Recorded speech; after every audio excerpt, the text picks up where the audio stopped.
ఫ్రీగా నేర్చుకోవాలా? అప్టాక్స్ తో మా ఉచిత లైవ్ వెబినార్లలో చేరండి. ఆల్గో ట్రేడింగ్ కేవలం ₹10 బ్రోకరేజీ అందుబాటులో ఉంది. ఇప్పుడే అకౌంట్ ఓపెన్ చేయండి. నమస్తే, వెల్కమ్ టు సుమన్ టీవీ. నేను మీ విష్ణు. ప్రస్తుతం మనతో పాటు సీనియర్ స్టాక్ మార్కెట్ అనలిస్ట్ జీవి సత్యనారాయణ గారు ఉన్నారు. వారితో మాట్లాడదాం. సార్ నమస్తే. సార్ సత్యనారాయణ గారు నమస్తే. సత్యనారాయణ గారు, పోస్టల్ శాఖ నుంచి ప్రమాద బీమాకు సంబంధించిన ఒక పాలసీ ఒకటి వచ్చింది.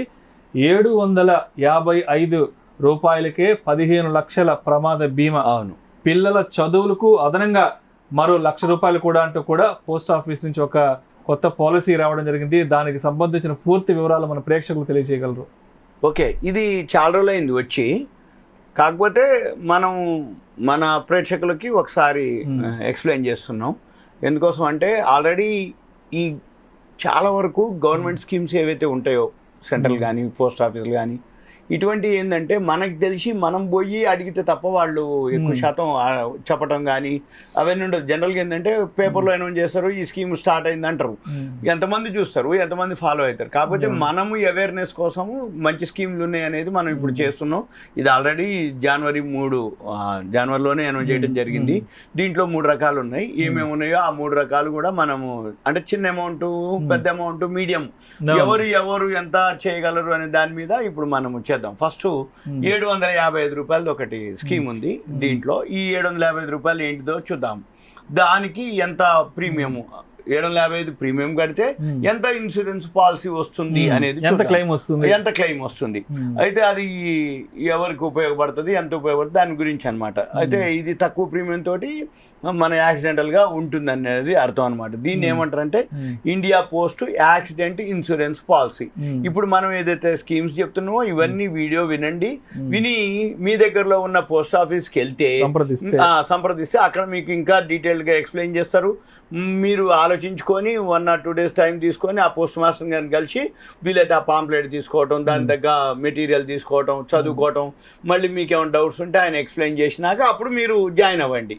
అంతే తప్ప ఇప్పుడు మేము విన్నది ఏదైతే ఉందో మీకు అనిపించింది అనుకోండి, మీకు 1-2 సార్లు విని మీరు వెళ్ళి అక్కడ చేయాలి. ఇక దాని గురించి ఏందో చూద్దాము. జనరల్గా ఈ మధ్య కాలంలో న్యాచురల్ డెత్లు తగ్గిపోయినాయి.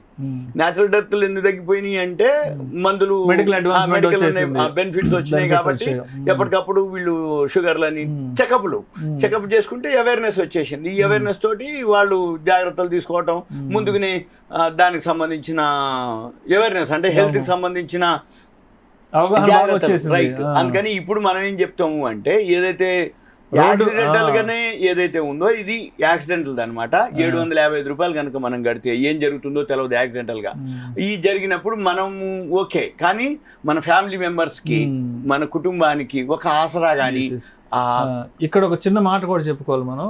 ఈ మధ్య ఒక రిపోర్ట్ వచ్చింది, యుద్ధాల్లో చనిపోయే వాళ్ళకంటే కూడా రోడ్డు ప్రమాదాల్లో మరణించే వాళ్ళ సంఖ్య చాలా ఎక్కువ.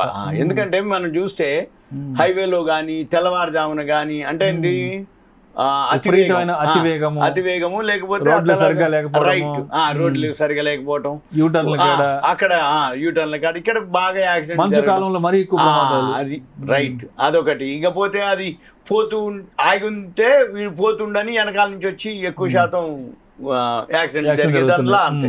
ఈ జరిగినప్పుడు కుటుంబానికి ఉండదుగా.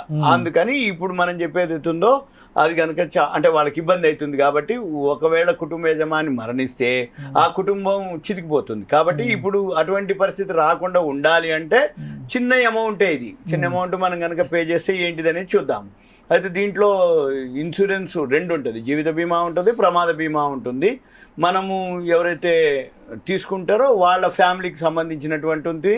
ఇదంతా మనం పోస్ట్ ఆఫీస్లో డీటెయిల్స్ ఉంటాయి. ఇప్పుడు మనం చెప్తాము, మళ్ళీ పోస్ట్ ఆఫీస్కి వెళ్ళి తీసుకోవాలి. ఇది ఏదైతే ఈ స్కీమ్ ఉందో నివా బూపా హెల్త్ ఇన్సూరెన్స్ తోటి వాళ్ళు టైఅప్ అయినరు. ఈ వాళ్ళు అంటే ఆ పాలసీ ఇచ్చేది మనం అనుకోవచ్చు, పోస్టల్ లేదేంది నివా బూపా ఉందని అనుకోక్కర్లే, వాళ్ళతో టైఅప్ అనమాట. అయితే వీళ్ళు ఒకవేళ ఎవరైతే పాలసీదారుడు తీసుకున్న అతను మరణిస్తే అతని కుటుంబానికి కానీ, అతను అంటే నామినీ అంటాం, భర్త అయితే భార్య, భార్య అయితే భర్త, లేకపోతే నామినీ పిల్లలు, కొడుకు, కోడలు, బిడ్డ, అల్లుడు, ఎవరైతే నామినీలు వాళ్ళకి 15 లక్షలు పరిహారంగా ఇవ్వడం జరుగుతుంది. ఏది 755కి. ఒకవేళ యాక్సిడెంట్ అయింది, మనిషి ఏం కాలేదు కానీ కాలు వచ్చేయో అంగవైకల్యం ఏర్పడింది, అప్పుడైనా కానీ వాళ్ళకి 15 లక్షలు, ఎందుకంటే అతను లేచి చేసుకోలేని పని చేయలేని పరిస్థితి కాబట్టి అప్పుడైనా ఇస్తారు. లేదు అతను ఇక చనిపోయింది అనుకోండి, ఒకవేళ చనిపోతే వాళ్ళ పిల్లల చదువుల కోసం మళ్ళీ 1 లక్ష రూపాయలు కూడా ఇవ్వడం జరుగుతుంది. తర్వాత ఒకవేళ ఏదైనా జరిగి ఆయన ఉంటే వైద్య ఖర్చులు, మెడికల్ బెనిఫిట్స్ కూడా మళ్ళీ 1 లక్ష రూపాయలు అవి కూడా ఇవ్వడం జరుగుతుంది. తర్వాత ఒకవేళ హాస్పిటల్లో అడ్మిట్ అయ్యింది అనుకోండి, ఏదన్నా ఆ టైంలో యాక్సిడెంట్ జరిగి హాస్పిటల్ అడ్మిట్ అయిపోతే మామూలుగా ఉంటే రోజుకు 1000 రూపాయలు ఇస్తారు. ఐసీయూలో చేరితే 2000 కూడా ఇస్తారు. అంటే జనరల్ వార్డు కానీ మామూలుగా ఇన్ వార్డు పేషెంట్కి చేరిండి అనుకో 1000 రూపాయలు ఇస్తారు. సపోజ్ ఐసీయూలో జాయిన్ అయ్యిండు 2000 ఇస్తారు. కానీ డిఫరెన్స్ ఏదైనా ఉంటే మనం పే చేసుకోవాలి. ఒకవేళ ఒక కాలు చేయో ఏదన్నా అంగవైకల్యం ఏర్పడ్డది అనుకోండి, అప్పుడు 25,000 ఇస్తారు. ఇది 755 స్కీమ్, ఒక స్కీమ్. ఇది 15 లక్షలకు లెక్క. ఇంకొక స్కీమ్ ఉంది 520 రూపాయలతోటే ఉంటుంది, ఇండియా పోస్ట్ ఇన్సూరెన్స్ పాలసీ, దాని పేరు కూడా అమౌంట్ లో తేడా అనమాట. 755 కాకుండా ఇది 520 రూపీస్. ఇది ఏంటిది అంటే టాటా ఏఐజీ తోటి వీళ్ళు టై అప్ అయ్యారు, టాటా గ్రూప్ తోటి. టాటా ఏఐజీ తోటి ఈ మన ఏదైతే పోస్టల్ డిపార్ట్మెంట్ ఉందో వాళ్ళు యాక్సిడెంటల్ పాలసీని ఇవ్వడం జరుగుతుంది. దీంట్లో ఎవరైతే 520 పే చేస్తారో, ఈ 520 పే చేసిన వాళ్ళకి 10 లక్షలే అనమాట. 10 లక్షల రూపాయలు ఇస్తారు. సేమ్ మళ్ళీ ఈ 10 లక్షలతో పాటు అంగవైకల్యం ఏర్పడితే ఏదైనా జరిగితే మళ్ళీ 10 లక్షలు ఇస్తారు. ఆసుపత్రిలో కనుక ఏదైనా చేరితే వైద్య ఖర్చుల కోసం 1 లక్ష రూపాయలు ఇస్తారు. మళ్ళీ ఒకవేళ ఏదన్నా ఆయన చనిపోతే కనుకుంటే మళ్ళీ 1 లక్ష రూపాయలు ఇస్తారు. ఇది ఏం లేదు, 755కి 15 అయితే 520కి 10 lakhs. ఇంకొక పాలసీ ఉంది 320, 320 రూపాయలు. ఈ 320 రూపాయలు ఇది కూడా టాటా ఏఐజీ తోటి వాళ్ళ టైఅప్ తోటే ఉంది, 2 స్కీములు కూడా. ఇది ఏంటిది అంటే ఒకవేళ మనసి ఇది 5 లక్షలే ఇస్తారు. అంటే మనం ఎవరైతే 5 లక్షలు కావాలా 10 లక్షలు కావాలా, కరెక్ట్. మనం ఆలోచించుకోవాల్సింది ఏంటంటే మన లిమిట్, మన కెపాసిటీ 320, 520, 750 అనే దాని మీద బేస్ అయి ఉంటుంది. ఇది సేమ్ అనమాట. ఒకవేళ ఏదైనా జరిగితే పూర్తిగా శాశ్వత వైకల్యం అయితే 5 లక్షలు ఇస్తారు. మళ్ళీ ఆసుపత్రిలో జరిగితే 50,000 ఇస్తారు. అంటే ఇన్ పేషెంట్ గా అడ్మిట్ అయితే 50,000 ఇస్తారు. అయితే ఇది ఎవరు తీసుకోవచ్చు, ఎవరైనా భారత పౌరుడై ఉన్న వాళ్ళు యాక్సిడెంటల్ పాలసీ తీసుకోవచ్చు. ఇది 18 నుంచి 65 ఏళ్ల మధ్యలో వాళ్ళు ఎవరైనా తీసుకోవచ్చు. అంటే మేజర్ అయిపోయిన తర్వాత 65 years వరకు ఎవరైనా తీసుకోవచ్చు. ఒకవేళ ఇది కనుక తీసుకోదలుచుకుంటే మనము పోస్ట్ ఆఫీస్, దగ్గరలో ఉన్న పోస్ట్ ఆఫీస్కి వెళ్ళి అక్కడ ఒక అకౌంట్ ఓపెన్ చేయాలి. మనం ఒక సేవింగ్స్ అకౌంట్, ఒక అకౌంట్ ఓపెన్ చేయాలి. ఓపెన్ చేసినాక అప్పుడు మనం దాంట్లో ఆ అకౌంట్ కూడా పెద్ద, అంటే ఇప్పుడు కొన్ని బ్యాంకులు ఉంటాయి, మినిమం అకౌంట్ ఓపెన్ చేయాలంటే 5,000, 10,000 మినిమం బ్యాలెన్స్ మెయింటైన్ చేయాలంటారు. అలా అక్కర్లేదు. పోస్ట్ ఆఫీస్ 100 రూపాయలు ఉంటే చాలు. 100 రూపాయలతోటి మనం ఒక అకౌంట్ని ఓపెన్ చేసుకోవచ్చు. అయితే ఇది అన్ని దేశంలో ఉన్న ఏ విలేజ్ కానీ ఎక్కడ ఏ పోస్ట్ ఆఫీస్లో కూడా ఈ సర్వీసెస్ మనకి అవైలబుల్ ఉంది.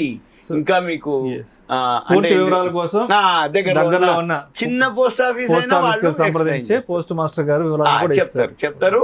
మీకు ఎటువంటిది ఏం లేదు, మనది ఇది కేంద్ర ప్రభుత్వానికి కాబట్టి ఎటువంటి ఆలోచన లేదు. ఏదైనా జరిగితే ఇస్తారా, అయ్యరా, 320 పోతాయా, 550 పోతాయా అనే ఆలోచన, సందేహము అవసరం లేదు. ఇది మన ప్రేక్షకులకి అవగాహన కొరకు ఇన్సూరెన్స్ లో గవర్నమెంట్ దాంట్లో. Thank you sir, thank you so much. Suman TV ప్రేక్షకులకు ధన్యవాదాలు. Thank you. సెలవు.